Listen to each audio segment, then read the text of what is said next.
Le vent a bel et bien tourné au ministère de la Faune. Il n'y a plus de mot d'ordre de ne pas intervenir. Selon le syndicat des agents de la faune, la consigne officieuse de fermer les yeux devant le braconnage autochtone aurait pris fin avec le plus récent remaniement ministériel. Au cours des derniers mois, là, il y a eu un changement comparativement à l'année passée puis aux autres années, là, que les agents ont le mandat de faire leur travail, d'intervenir avec n'importe quel chasseur. On voit des opérations comme on n'en a jamais vu. Pour la première fois depuis des années, des bêtes chassées de façon irrégulière par des membres de communautés autochtones ont été saisies le 10 octobre dernier dans le stationnement d'un motel de Matane. C'est très rare là, qu'on voyait ce genre d'intervention-là là, au niveau de saisie de bêtes avec différents groupes autochtones. On voit sur le territoire beaucoup plus de présence d'agents de la faune. Cette saisie a eu lieu dans le cadre d'une opération spéciale des agents de la faune pour contrer le braconnage devenu endémique sur la réserve faunique de Matane. On voit un agent, puis que d'année en année, on les croise, puis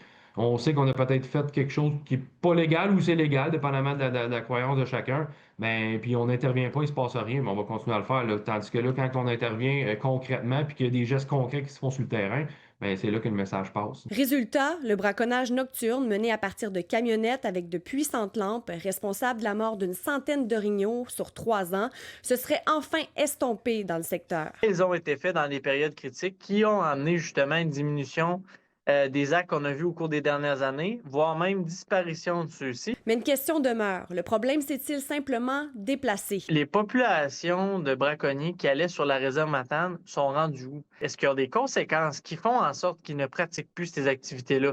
Est-ce qu'il y a eu des arrestations? T'sais, on n'a aucune information à ce niveau-là.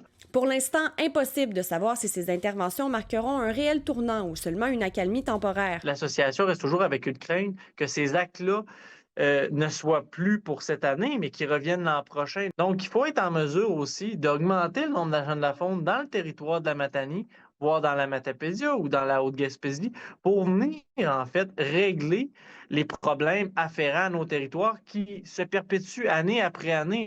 Les agents, eux, attendent maintenant de voir si la volonté politique se traduira jusqu'au bout, notamment devant les tribunaux. Vanessa Limoges, TVA Nouvelles, Rimouski.